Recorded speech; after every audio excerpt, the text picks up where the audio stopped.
Welcome to the next episode of Meet the Streets, a podcast for documentary and street photographers. Today is part one of a two-part series with Richard Sharum, a documentary photographer based out of Texas.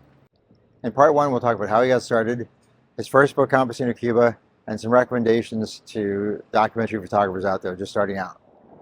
Make sure to come back each week and see another interview with another photographer from somewhere in the world. And now, Richard.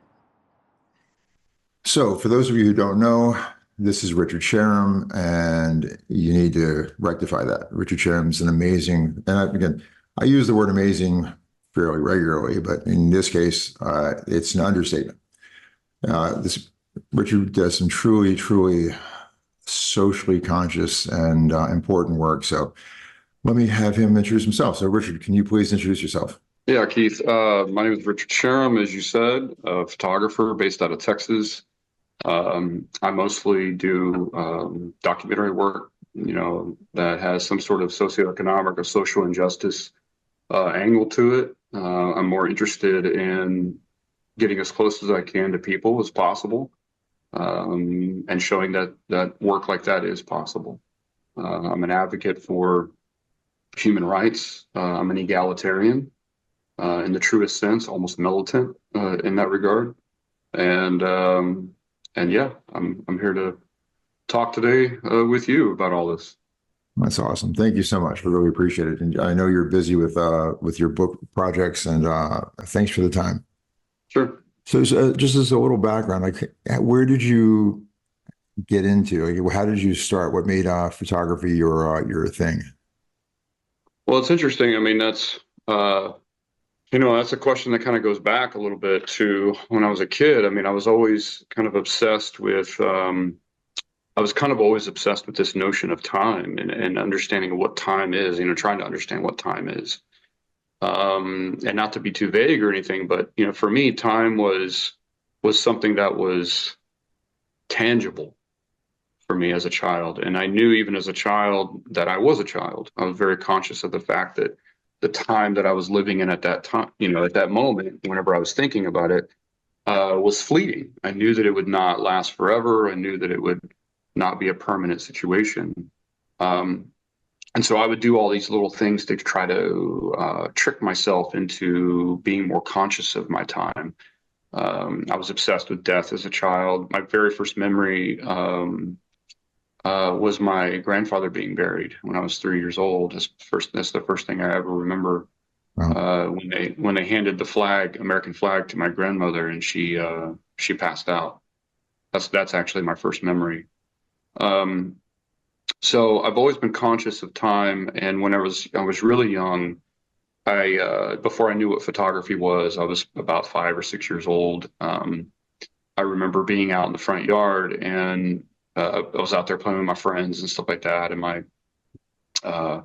I discovered that as when you're outside and it's really bright, that if you let your eyes kind of absorb light as much as possible, and then you close your eyes, and you can do this today if you want, but when you go outside next time, that you'll see a negative image on the other side of your eyelid. So if you're looking at something dark, it'll come out bright, and vice versa.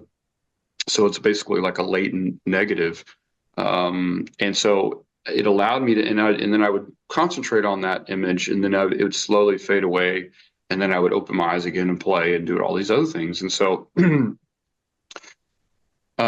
so I remember one time, my dad happened to see me in the front yard, and he saw me out there just kind of standing there and blinking my eyes and not really doing anything. And he thought something was in my eyes, so he called me in to the porch, and I go up to the porch, and he said, "Let me look at your eye." And he starts looking at my eyes, and I told him what I was doing, and he's like, "Oh," he goes, "You're taking pictures. You're taking pictures." So at the time, and I didn't really realize this because I was only 5 or 6, but my dad had a camera, and he used to take pictures, but I didn't really quite equate that that's what he was doing. And that's when he started showing me like his National Geographic magazines, his Life magazines, and all these other magazines where people were taking photographs that were not just advertisements. And I was able to recognize immediately that these people were photographing kind of what I was doing. I was trying to stop time. I was trying to stop and concentrate on something.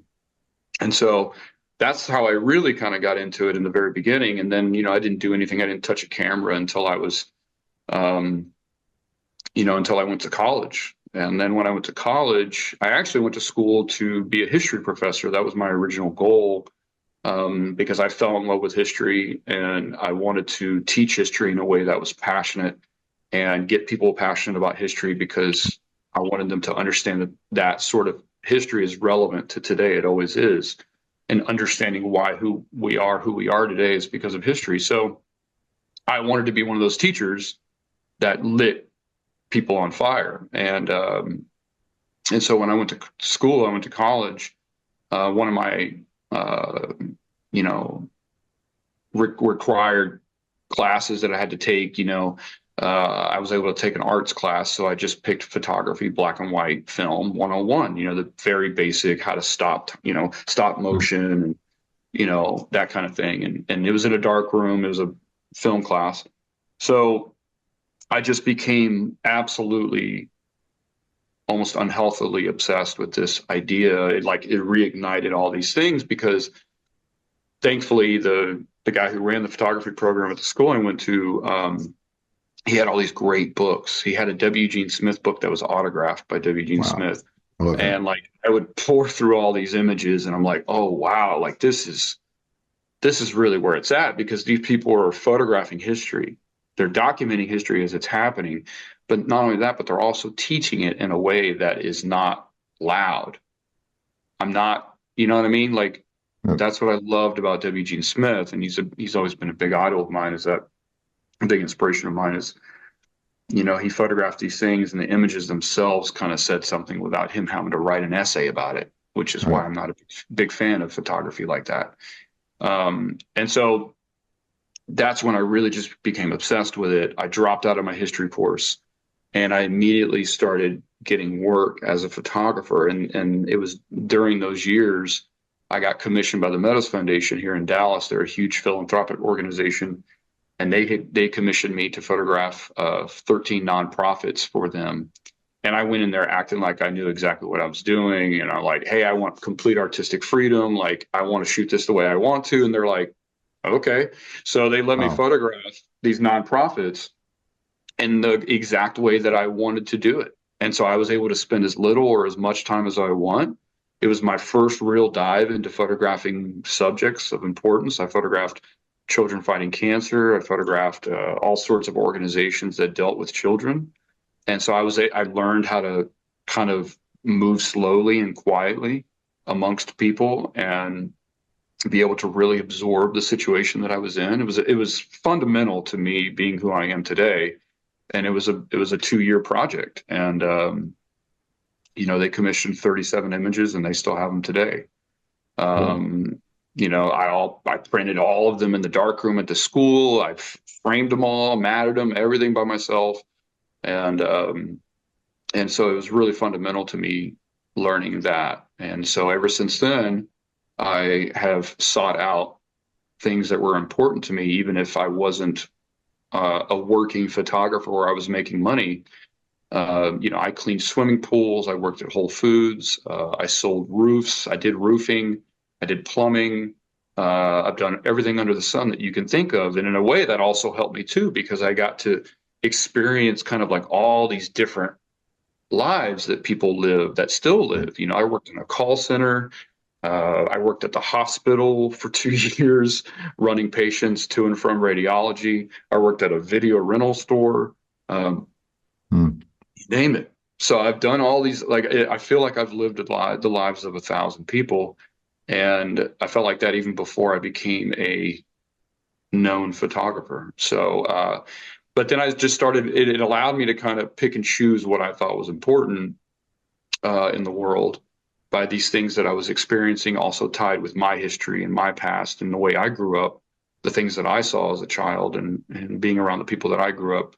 It allowed me to really focus in on what I've deemed to be important in this world and not just photograph what an editor wants or just photograph what a newspaper wants. I mean, I turned down jobs at newspapers, which sounds crazy to most young photographers now. They're like, holy shit, you got a job at Dallas Morning News and you turned it down? Yeah. I mean, because I didn't want some editor saying, okay, go photograph a zoo animal, and then at 2 o'clock, I need you to go photograph these two people shaking hands, and then I want you to go photograph the car show. And it's like, at that point, I'm not really utilizing the fire in my belly, if you will. Yeah, again, your admiration of Eugene Smith comes out in that. So I can see. Well, we're both crazy in a certain way, I'll tell you that. Yeah, stay out of Pittsburgh. Yeah, that did him in. So that's great that you started off with the whole long-term project thing, because most people don't. That doesn't happen until later on. You got into that early, and that's key to telling like an in-depth story versus just a superficial drive-by where you just like show the flashy, the spectacular, and then you move on. So excellent. So again, that's interesting that's where you started. Well, I just want to bring up real quick too, like it wasn't only that, but I also saw the results of that type of work. So like when I photographed Children's Cancer Fund as part of that commission, I went to go and photograph at Children's Medical Center, and I was given complete access to operation rooms with families. I photographed families at home, and it was young children that were battling cancer. And when those images came out, and Children's Cancer Fund used those images to raise a whole lot of money for it. You have to think about it. What's the kind of marketing that most people see when it comes to children with cancer? And what it is most people are seeing images of, kids with balloons and they're smiling and, hey, donate to, whatever. That's not the reality of it. So I was in there photographing the reality of, but not just the terrible things, but also these moments of like, where the little brother comes up and kisses his older brother who's in the hospital bed, who's been in the hospital for 3 months battling leukemia. And those kinds of moments became more universal. And so that's when I discovered that just photographing the sensationalism or just the terrible, right? Which is what most photographers kind of aim for because it sells, it gets clicks these days. I kind of always understood it to be, well, no, that doesn't work because the public is apathetic about that. I want to go around and kind of flank the general public's ossification of apathy that they've made over this particular topic and kind of get them where they don't expect it. And that's how you get results. And so when I saw the Children's Cancer Fund raised tons of money for this, based off this 1 week of me photographing, Wow. That's it. Then I knew, I was like, okay, this theory of mine is actually the way to go when it comes to photographing anything of any sort of social importance. Very cool. Anyway, you need to get into giving your outlook to a whole new generation, which is again part of the reason why I'm doing this, and I hope tons of people watch and pay attention and not just say the photographs are beautiful, but get into the kind of the why. The why is always important. Again, kind of like you were saying about most people they go out and they show the again, flashy, the spectacular, thinking like in war photos, and I forget what they say, it's like, in essence, like blood cells and whatnot, but the story is never really the front line. The front line is just what everybody knows and it sells papers, but the actual stories are behind the lines and how all of that is affecting something 20 miles away. And and people don't think about that because it's not, it doesn't sell Hollywood movies. People are so apathetic after seeing so much of it. It's easy to just turn away.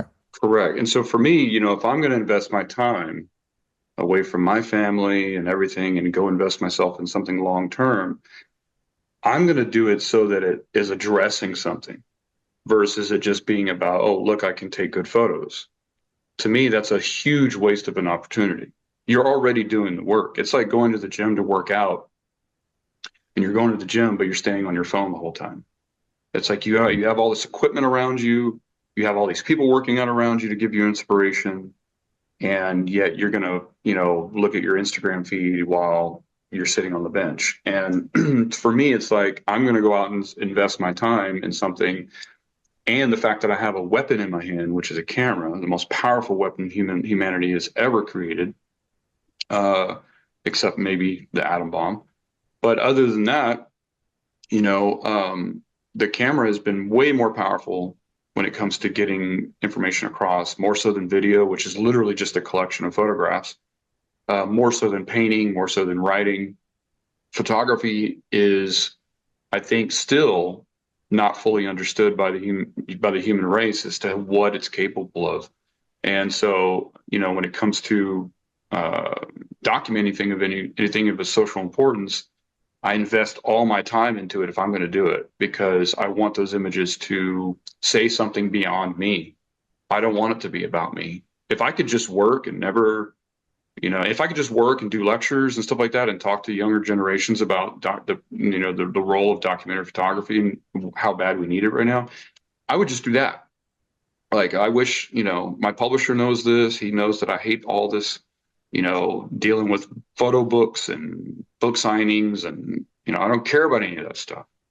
You know, I'm here to do work, and I feel like I only have a certain amount of time, and I have a weapon in my hand, and I'm going to go use that. And so whenever I see somebody invest a lot of time in just photographing about themselves or something like that, for me, it's like a misallocation of resources. It feels like I'm watching somebody brush their own hair with a handgun.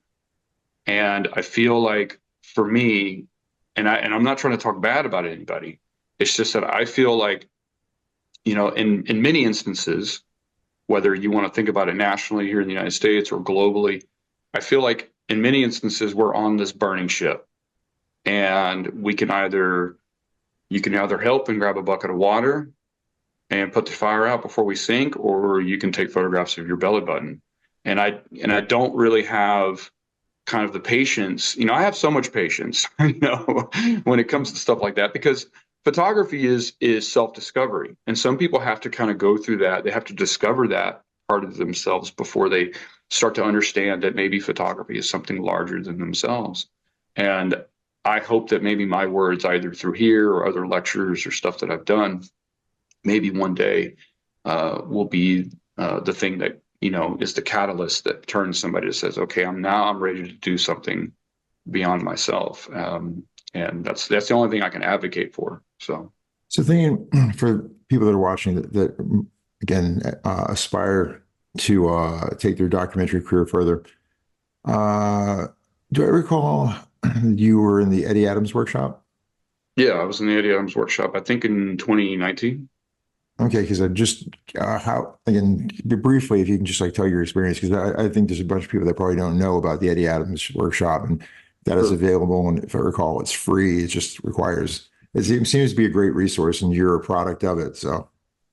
Yeah, I mean, the Eddie Adams workshop, I don't have anything negative to say about it. It's a great place. It's a great group of people. They're dedicated to, you know, helping young photojournalists out. I wasn't young at the time. I felt like I was the old grandpa amongst a bunch of young people there. But regardless, it's there to be a resource for photographers who are kind of making their way into the world. And a lot of those photographers go on to work for great publications. My roommate at the time, he shoots a lot of stuff for the New York Times now and the Guardian and stuff, and he's great. But you know, the experience was fantastic. I mean, they really cater to you when you show up. They have a band playing. Everybody's like welcoming you. It's like you've made it into like photography heaven or something. And they feed you and everything. It's completely free. You just have to apply for it. It's very difficult to get in. They also have a lot of great speakers and lecturers that come and talk. When I was there, Eugene Richards was there. And, you know, I've always been a big fan of his. So it was a real treat to get to meet him there. And we actually ended up beginning a friendship, correspondence since then. But, you know, it's a great place. I recommend anybody to apply for it. You never know where it's going to lead. You get to meet a bunch of editors there. A lot of people are there from magazines and newspapers. And, you know, there's just not a lot of photography enthusiasts that are doing photojournalism documentary right now. It's much more in vogue to do conceptualism or fine art. And that work sells, and you could be in galleries, and you could be a little rock star in that kind of part of the world. And so a lot of young photographers are kind of going in that direction versus going towards documentary photojournalism. So, I support any institution or any organization, especially one that's been around as long as the Eddie Adams has, in promoting that sort of lifestyle instead of, focusing on the self and focusing on those that are outside of you. So I'm a huge advocate for that and a big proponent of that. That's cool. So it's nice that you mentioned Eugene Richards.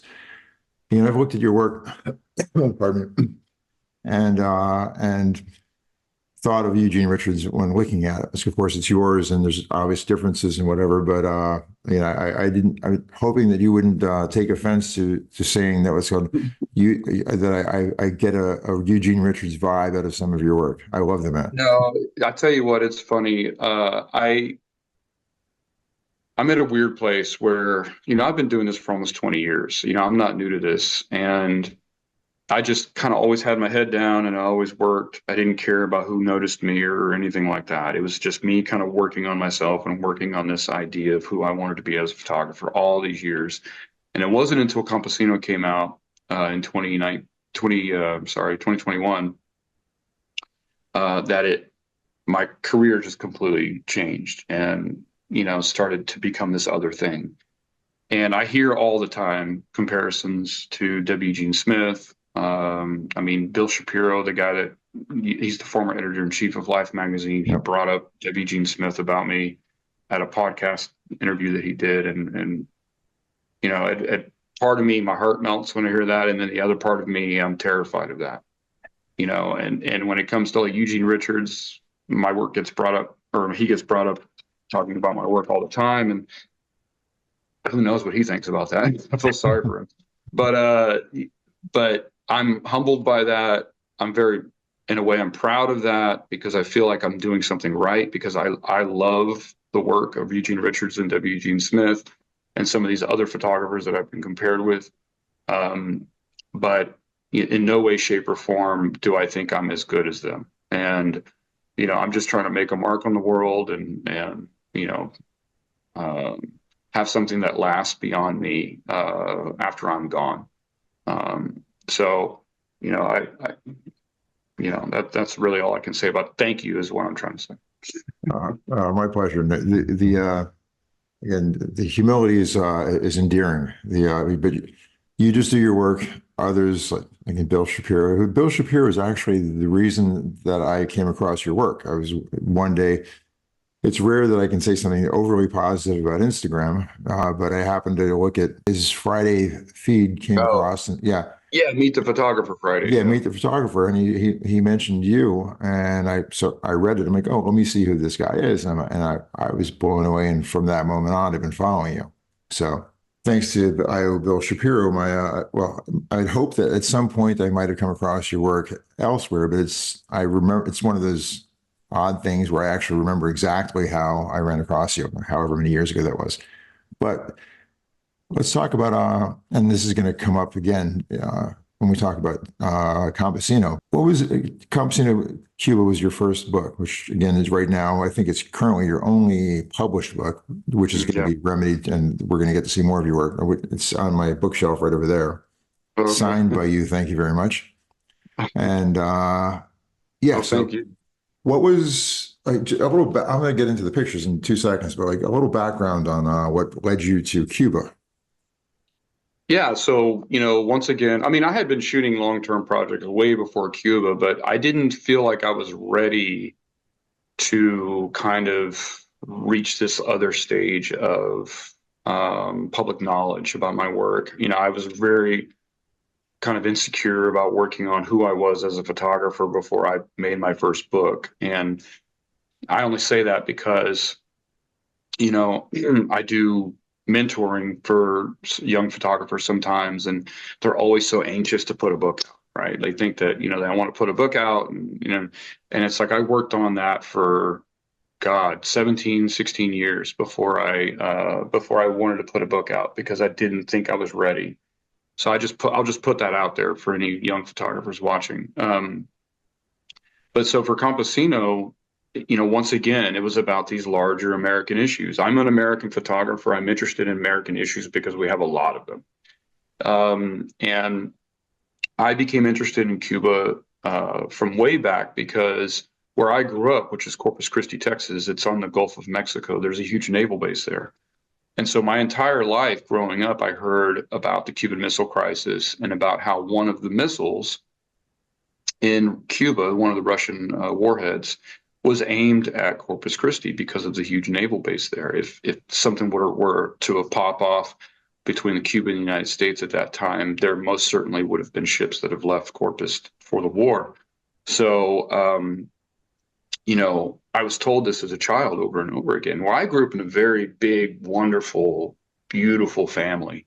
My grandmother was from Mexico. She was from Piedras Negras. She had 10 children with my grandfather, and they lived in this very modest wooden house that he built by himself. And all the children grew up together. None of them split off from the family and left. So when I grew up as a child, we would go to my grandma's house every Sunday, and all the cousins would be playing in the backyard, and all the brothers and sisters, my dad and his brothers and sisters, were all very, very close and very joyful, happy people. No drinking, no drugs. Like there was no violence. Like it was just an absolutely idyllic family to grow up in. And so when I heard these things as a child, I thought, well, had that happened in 1963, my father would have been wiped out at the age of 14. All of his family would have been wiped out. I wouldn't have been born. And so I grew up not with a distaste or a hate for Cubans, but with just a general disdain for, who are these people? Who are these people? And then as I got older and I became an adult and a photographer, I started to think, beyond that, like, okay, obviously there's another side to this. What does that look like? Who are these people? Do they hate us? We don't know anything about them because of this political embargo we've had for over 60 years. So I looked, like most people do, at books about Cuba. And most photography books coming out of Cuba were all based in Havana.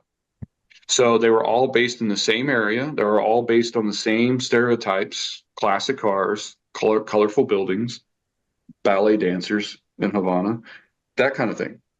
And so I thought, well, obviously Cuba is more than Havana. That's like doing a book on the United States and just doing a book on New York all the time.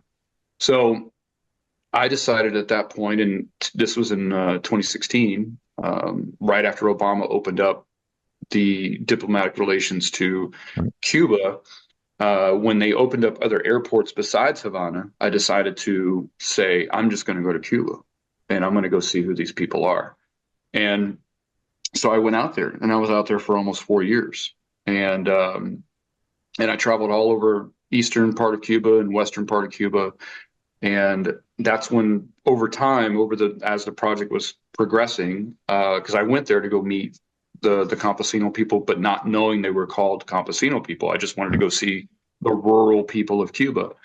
And when I did that, I started to kind of realize this bigger picture of things, because I was being treated like a son wherever I went. It was absolutely the most hospitable place I've ever been to in the world. And I've photographed on 5 continents. And no matter where I went, no matter what village I went to, especially in the mountains in the Sierra Maestra on the eastern side of the island, I would go to these villages and they would just welcome me. It was as if I had come from there. That's how it was. I mean, it's hard to quantify and explain to people who aren't used to that kind of thing here in the United States, that level of hospitality. And and then I would come back to that same village a year later, and people would they would come out in droves. They would throw a party because I had returned. And it was just something as simple as the interaction between them and me. It had nothing to do with my camera, And so I was given complete freedom to photograph these people.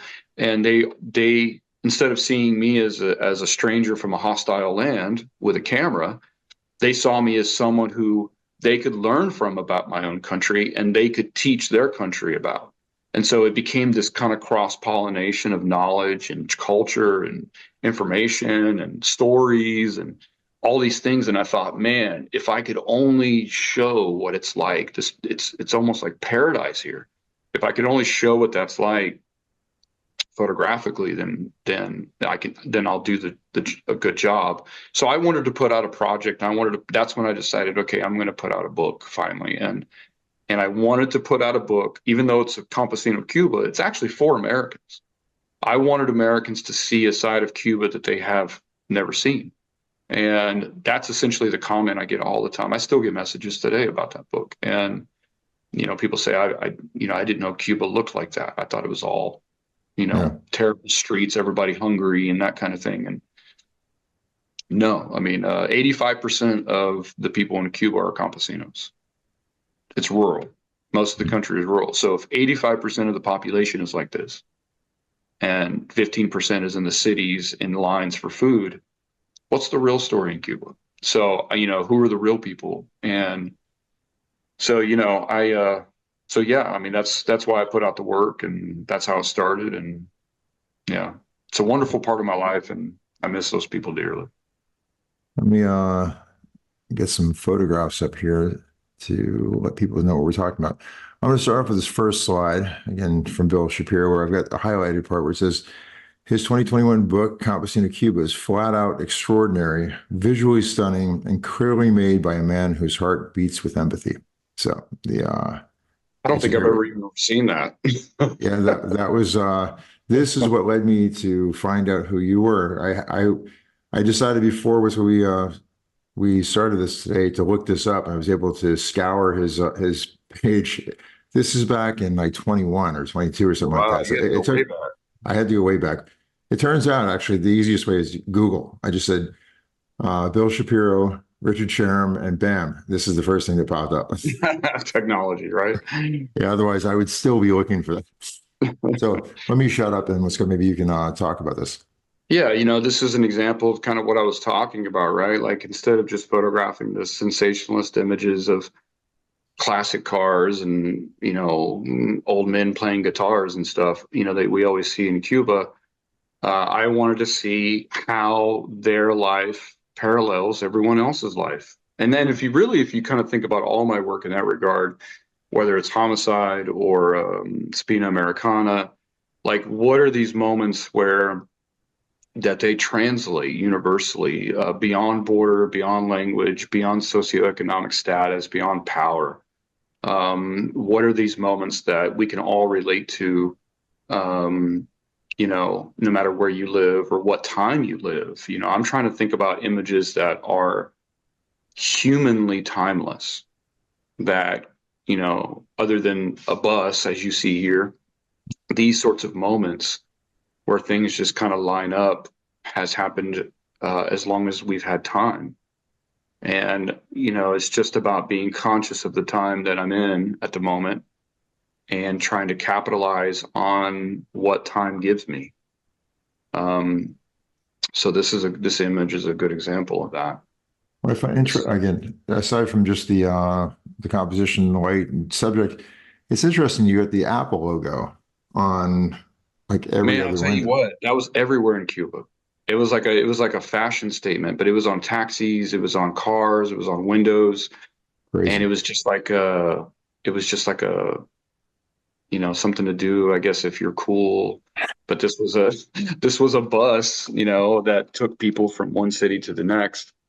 This isn't a bus station in Bayamo. What can we say about this? Yeah, so this is in a wonderful, beautiful place called the Valley of Silence, and it's just outside of Vinales in the western part of Cuba.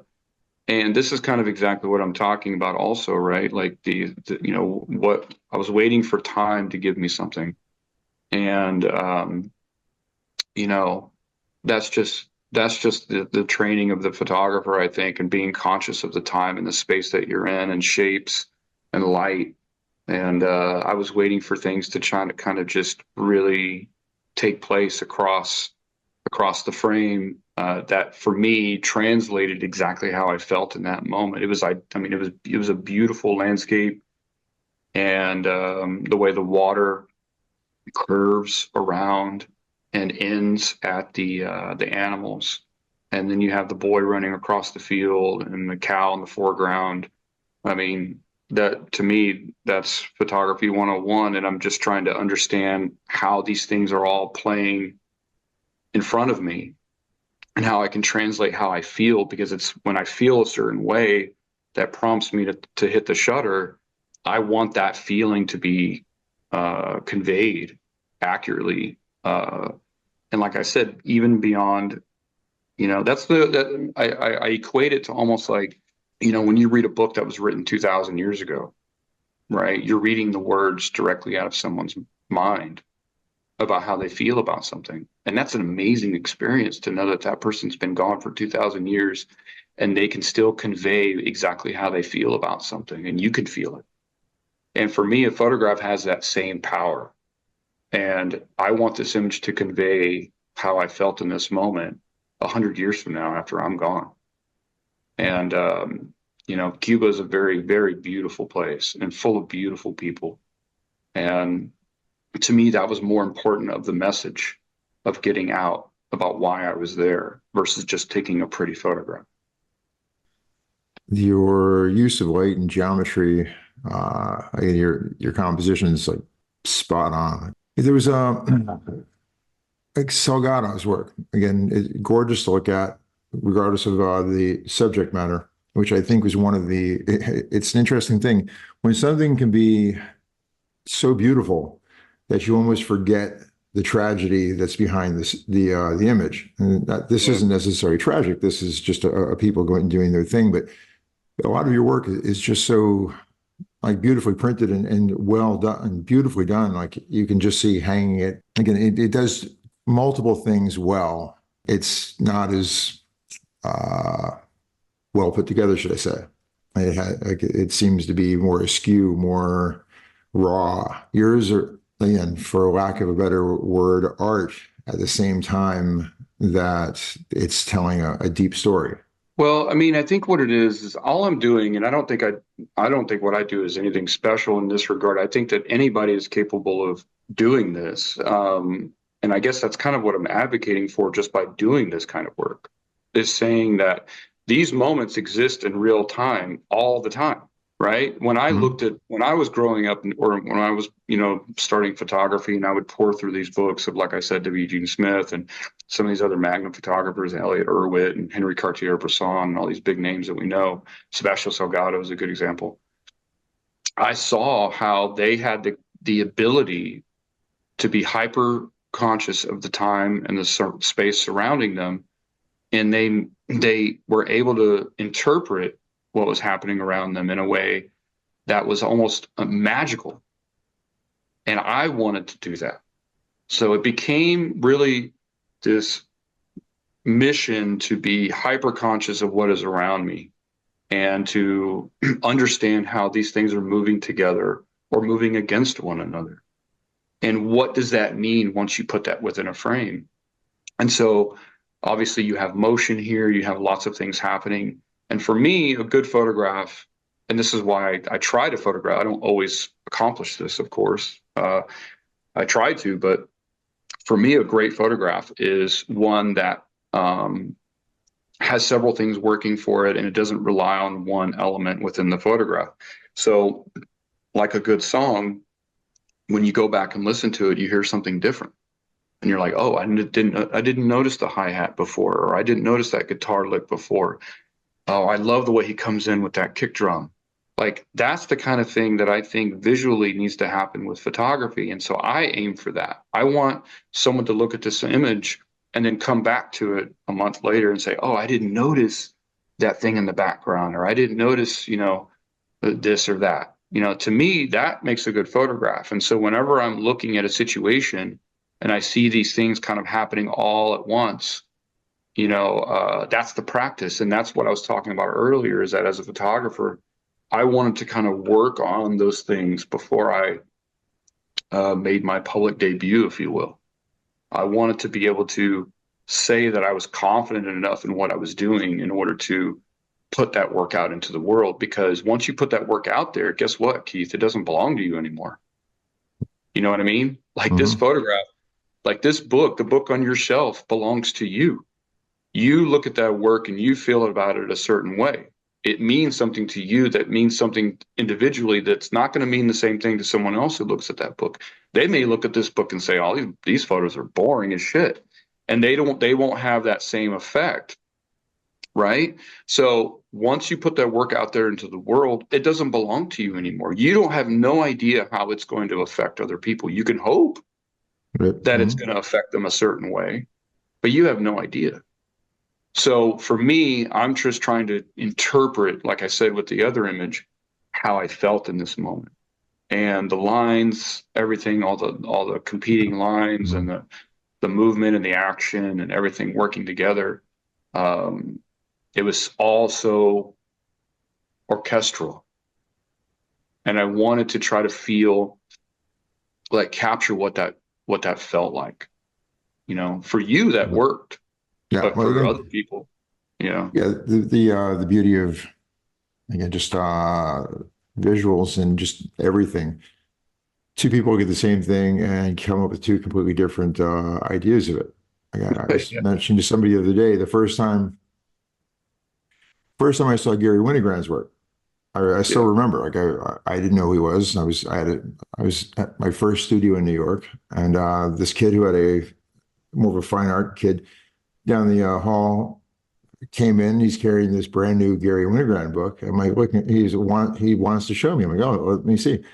I had no idea what I was looking at. I was looking at this thing, being polite, like smiling, yeah, that's cool. And I could not figure out why he was so excited about this book. I just didn't get the work.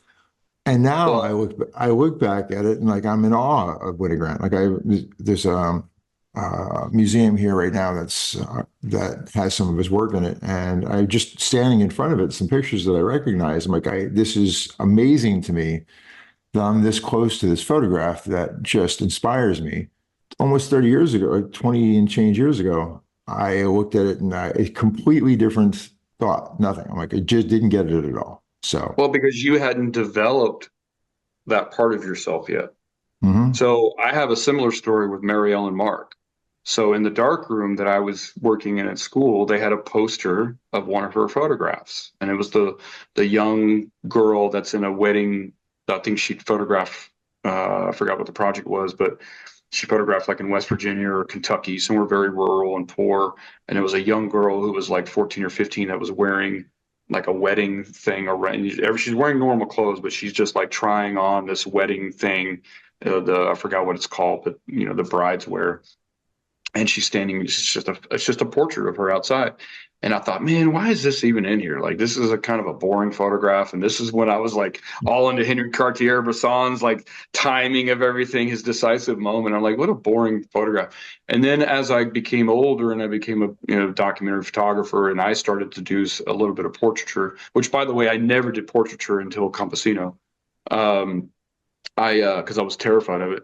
But once I started to kind of do that, and now I look at Mary Ellen's Mark's work, and I'm like, man, like, I can see where I was influenced by this, and I wasn't even conscious of it, because I photograph portraiture in a lot of the same ways as her and August Sander and some of these other photographers that in the past I didn't care about, but now I understand them, and so you know what I mean. And so it's kind of one of those things.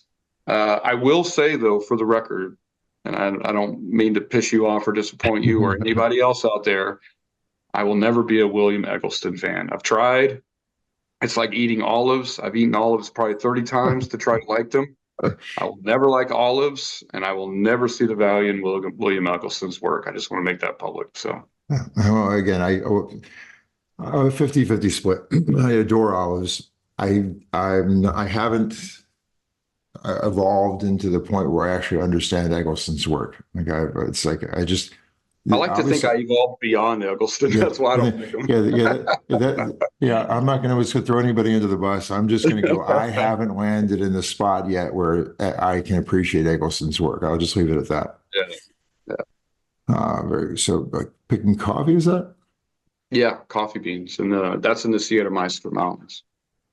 Excellent. I mean, it was just absolutely gorgeous. I went up with them in the morning. It was actually really dangerous because the hillside was very steep and always wet because it was in the mountains. So it was always precipitous. And there would be these low-hanging clouds that we would literally walk through to get to the area of where the coffee beans were and growing on the mountainside. And if you slipped and fell, which I did with my camera in my hand, holding it up like this as I was sliding down about 30 yards, mud all over my back and everything, they're all laughing at me. But it happens, and it happens to them too. So, you know, I got a lot of respect for them after that, but because I just climbed back up and kept working. But yeah, that's what he's doing, picking cotton. So This is in the what were morning. you shooting with? That you're obviously you're not holding up a 4.5 over your head or anything like that. What are you No, using? no, I'll tell you what. I don't have it here next to me, but when Sony released the RX-1R, it was the RX-1R1, the first version of it, which is what these images were taken with. 42 megapixels, small, mirrorless, full frame camera, fixed 35 millimeter lens, so you couldn't replace it with anything. Um, and it was just really small. It has a leaf shutter, so it's extremely quiet, Wow, nice. and it's literally the most perfect camera for a documentary photojournalist ever made. And then Sony stopped making it, so they put out another version of it that had better autofocus and better battery life, and it was the RX-1R2. So I bought that, and that's been out now for maybe 7 or 8 years or something like that. Or no, not even that long. Yeah, it must have been 7 or 8 years because I got it, I think, in 2017, and I still have it. So I've shot the majority of and on top of that, I have a A7R3. Sony sent me an A7R4 and it crapped out on me in South Dakota, so I sent it back. But the A7R3 is what I use with a 28 millimeter lens on it. But most of the stuff that I shoot that you see for all of the Campesino and Homicide and Spina Americana and American Avenue are all shot with the RX-1R2. That's still the same camera that I shot Campesino with, and it's the same way. It hasn't crapped out on me, and I'm going to be really sad when it does because they don't make it Nice. anymore. Um, when it rains, they have to stop picking coffee because of the danger on the hillside. So we all Right. came down from the mountain this day, and he's just, watching the rain. Okay, obviously something completely different. Yeah, yeah. So this is outside of Hibata, which is in the northeast coast of Cuba.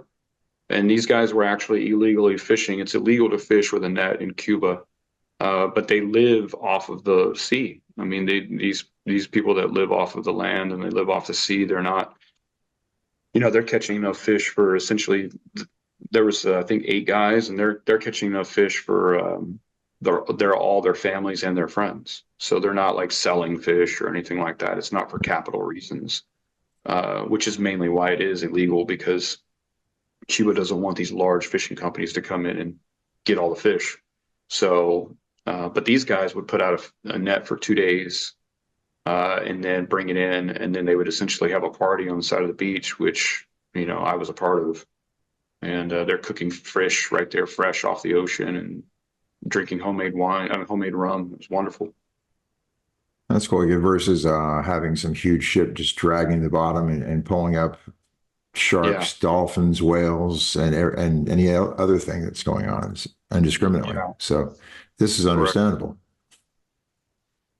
This is very reminiscent of my childhood. I grew up in a poor environment. I grew up in both my parents were working class. Never went to college, and so I grew up not knowing what a clothes dryer or a dishwashing machine even looked like, much less how to use one, until I was 18 when I moved to Dallas. And I was in an apartment that had both of those things. So when I grew up, our house was so small, our washing machine was right next to the stove. So we would wash clothes, and then my sister and I, every weekend, we'd wash sheets and clothes, and it was my sister and I's responsibility to take those outside and hang them on the line. And so, this is one of those moments where, I mean, this could have been from my childhood right here. Gotcha. Um, you know, Yeah, so this is in a river, and this is actually a young man, and he's gone under the water, under the shelf of rock to see if there's fish hiding under there. And there was. So he came back up, grabbed a spear, went on back under the shelf and stabbed one and got his dinner that night. That's resourceful. Oh, Imagine I what's told him, yeah, imagine what's your average American having to say, okay, if you want to eat today, we said you got to go look, swim under that rock, and then come back, grab a spear, and get it. That's not going oh, to I'm happen. telling you, man. I mean, I saw some of the most amazing things, and it really changed my perception of what is possible in this world, right? And I remember I went with one gentleman, and he was his whole thing is he would go um, into the mountains and essentially find wild honey and subdue the bees. And he would cut the tree down if he had to, open up the honeycomb, squeeze it into a bucket, all without any protection, by the way, and then ride his bicycle back to the village with bees chasing him and give honey to the village, right? And so he would have honey for the other people in the village. Well, I saw this man when he pulled up.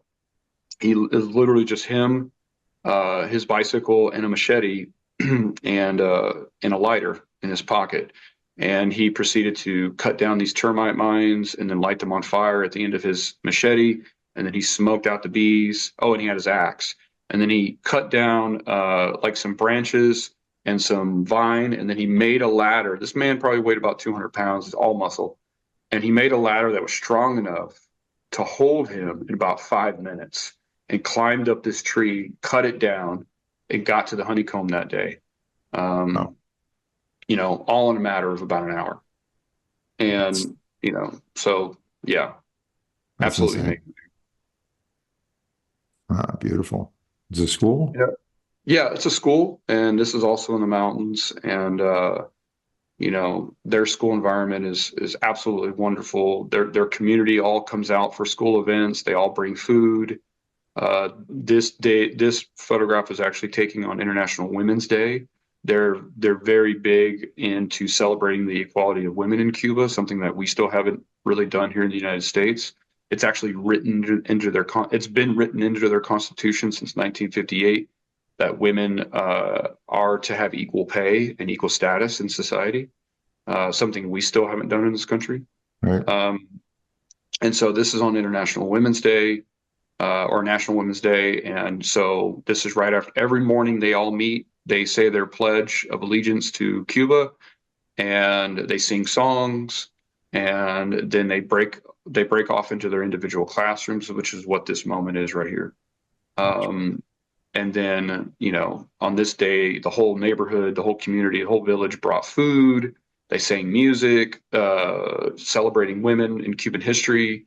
All the lessons were about women in Cuban history that day. And yeah, it was, once again, just a beautiful place. Wow.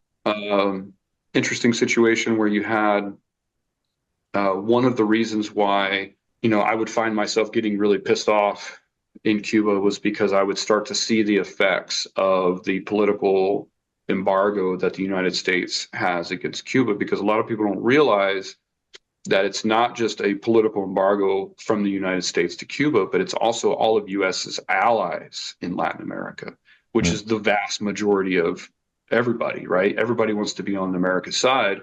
So the only country at this time that was providing supplies to Cuba was China through the Panama Canal, which you can understand how long that takes. And then you also had Venezuela that was basically crumbling. Their economy was crumbling and everything like that. All the sanctions that were out against Venezuela at the time, it was going into chaos. So their supplies were getting less and less from Venezuela. So their medicine was extremely hard to get, especially in these rural areas. So what you're witnessing right here, this is a kind of like a country nurse, a lady that goes all over the villages and the mountains. She's the only nurse in the whole region, and then she goes and does visits on people. And so this gentleman that she is giving a shot to, this is actually the last flu vaccine in the entire region. And so I went with her that day as she made her rounds, and this was the last visit of the day. because it was the farthest. So we climbed up about 1,000 feet up the side of a hillside where this man lived.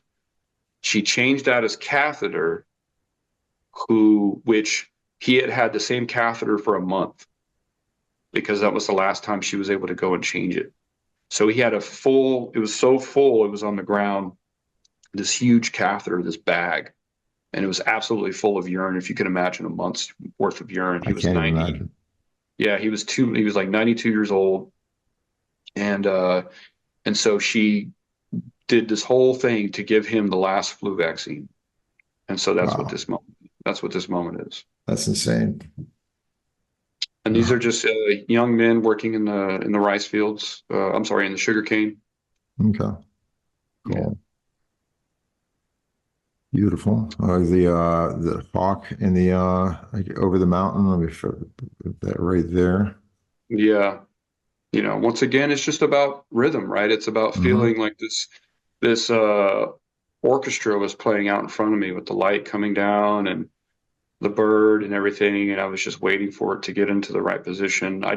Because I started photography shooting film, I didn't have the convenience of just photographing willy-nilly like we do with digital, or like a lot of these students that are learning photography with digital. You can just erase the image, or photograph, hold your button down and just pick out the best one. And I think that's terrible that kids are learning like that, because I grew up on film and I was broke in college. And so I would buy bulk Tri-X film and make my own rolls. And then, I would go and photograph something. And that film you have that's it. That's the Yep. only exposures you have. So you're not going to waste, I got pretty good at waiting for something to happen in front of me before I pulled the trigger. And, so I wanted to photograph what the Sierra Maestra looked like and what it felt like, to give a kind of sense of place of where these people live. And I mean, you look at it, it's like paradise. And so, Makes me think of like National Geographic. One of the things you have to, it's in the title. It's like you might be photographing it up close, but at some point you have to show the geography and yeah, give a sense, an overall view of where what you're showing is happening. So beautifully done.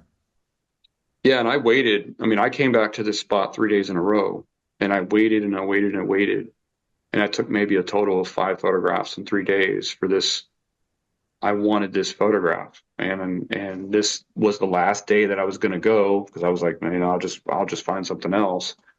And I waited and waited, and then as this sun kind of broke through those clouds, it all just kind of happened. So this is the last one we have for Campesino. Well, I'll just keep this up here, but actually, maybe I'll just stop it and go back to this.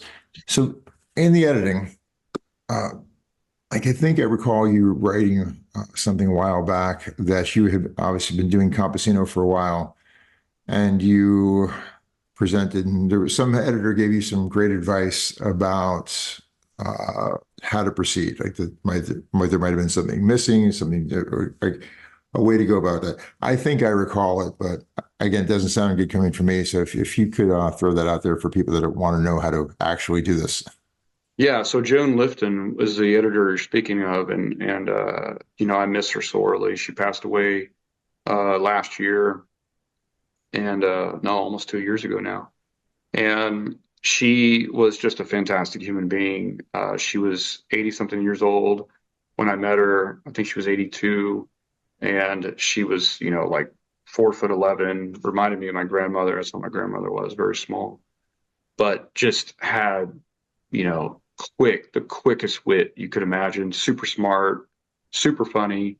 She was actually the wife of Charles Harbutt, who was a Magnum photographer, and he was the president of Magnum for many years. And Joan Lifton worked at Magnum. She was in charge of their archives. So, if you were a publication and you needed a photo of dogs, she would go through the archive and say, okay, here's a photo from Elliot Irwood of dogs, and there you go. And so she was kind of in charge of that. She ended up becoming a photographer on her own. She put out 3 books with Damiani, great photographer herself. great writer, and just a no nonsense, no bullshit kind of a woman, and a badass. And the first time I met her was through meeting Mary Virginia Swanson, who is a kind of a consultant for photographers here in the United States, knows everybody, and she was a longtime friend of Joan's. And so she introduced me to Joan, and Joan wanted to meet me and was interested in possibly editing the Campesino work. At this point, I had already been shooting in Cuba for almost 2 years. And kind of goes back to what I was saying earlier, is that for a while in Cuba, I was kind of photographing what I thought people wanted to see in Cuba, which was like, people working in fields and landscapes and like beautiful, this greenery and everything, even though it's in black and white. Like, I didn't really have a grasp on what exactly I was trying to do. And I remember I was so nervous about meeting Joan. I flew out to Arizona because Joan was doing a workshop there. Excuse me. And I brought my 50. She goes, bring your 50 best photographs. So I bring my 50 best photographs from the last 2 years. I go out there to lay them on the table. She's very quietly, she's like Yoda. That's what she looked like, going around the tables. And then she pulled one out, walked a little bit, pulled another one out, and ended up with about 5 photographs. And she comes to me and she says, those are all pretty and fine, and they would make a great calendar. She's like, but these are you. She goes, there's something in these 5 that are not in the other ones. And so we ended up becoming really close friends. She helped me edit the work all the way until it got to Gost, and then Stu Smith at Gost and I took over. But for the next 2 years after that, she basically asked some very basic questions, but for some reason hadn't dawned on me at the time. And she said, you have all these beautiful photographs of men working and men, being men. And she goes, but where are their children? Where are the women? You talk about women having equal rights there. Where are they? I don't see them in your photographs, or they're barely in your photographs. Do these men party after they come back from the fields? Do they make love to their wives? Do the children play outside? Well, of course they do. Well, why don't you have images of that? I don't know. I hadn't really thought of that. I discovered that I had gone out there with this kind of predetermined idea of what I wanted to do. And that's when I learned that that is the absolutely wrong way to go about any long-term work. And so that was fundamental in me changing. But when I went back out to Cuba for the next 2 years, I felt completely free, because I didn't realize, I wasn't conscious of the fact that before that, I was taking images that I thought other people might like. All right. Mm-hmm. Once I went back out there, I just started photographing for me. I started translating for me. And so now in the book, the actual book that got published, I'd say about 85% of those images come from those last 2 years. Cool. So that's the kind of impact that she had on me after that. And, when she said, you need to stop photographing for everyone else and start photographing for yourself and how you feel. It should be about your journey and about how you are feeling and how you're synchronized with the environment around you. And that is absolutely the truth. And I had moments of that in my previous projects when I was learning and, at the very beginning of my career. But, I go back and look at that stuff when I photographed New Orleans after Hurricane Katrina. I have these moments where I'm able to recognize now, oh yeah, this is just me being me. And then this is me photographing what I think people want to see. And I'm able to kind of designate those two. I can see them clear as day now of who I am. And now when I do work, it's all me. I don't give a rat's ass what people think about whether something's pretty or whether it's, one of the best compliments I got was from a art person here in Dallas. She's really big in the art scene. I won't say her name, but she said, Richard, I love your work, but it's not pretty enough. And I was like, that's a wonderful statement. That's a wonderful statement. So that's that's goal right there, is for, again, people that want to go out and document, and just, again, for almost any photographer, like unless your job is to go, you're a commercial photographer and you're trying to sell makeup, you gotta make yourself happy. Again, because then it'll reflect in the work more truly and honestly. Because if you're trying to just do what you think other people want, it's kind of a moving target, and you have no idea exactly where that actually needs to be. And you're not being true to yourself, and therefore, I'm not sure that you even appreciate your own work after a certain point. Absolutely, it's a farce, and I feel like I can recognize that sometimes when I see it in other photography. I'm like, oh, this is giving me what it thinks I want to see, and I want to see who the photographer is. And Bill Shapiro and I had a good conversation about this a while back for an interview that he did of mine, and I was talking about how he's like, how do you come up with these ideas or whatever once you're right? He goes, are you determining are you doing tons of research before you go and do something? I said, no. I said, because when I go out to a particular subject or an area like in Spina, man, it's like jazz. I'm riffing, right? It could be something where I'm drawn to the way a mailbox looks, or the way a tree looks, or the way the clouds are over a cornfield. Or maybe I see somebody raking leaves in their front yard and they've got a really interesting face, so I'll pull over and talk to them and take their portrait. Like, I'm riffing off the environment, and that is me expressing myself through that environment, and then it coming back to me in a physical manifestation as a photograph. So that photograph is merely a receipt of my experience. And that's the way I think about it. And so if that's not a true receipt, then that's a waste of my time. That's a waste of the subject's time, even if it's a mailbox. Right. And so that's me cheating and not being conscious of the time that I've been given. It's a privilege for me to travel and photograph and meet people and fall in love with people and get to know them and become their friends. And I mean, I have friends all over the world now doing this for almost 20 years. And so, once again, and we were talking about that earlier, right? Like, what are you going to use that time for? Are you going to use it to just, do things that are, and it sounds kind of counteractive to what I just said as far as doing things for yourself, but you have to be conscious of what you're doing, because it has to translate to public knowledge and to public discourse. So yes, you are photographing for yourself in that regard, but you're also photographing in the mind of, how does this fit into a larger conversation? How does this fit into a larger understanding? And that gets into that, what we were talking about earlier, that strategy of getting around public apathy. For me, it's always been, how can I make this image relatable to all people everywhere, not just person of a certain class or person of a certain color? To me, that when you subjugate those things like that, you do a disservice to this larger conversation of humanity that we have, or that we should have.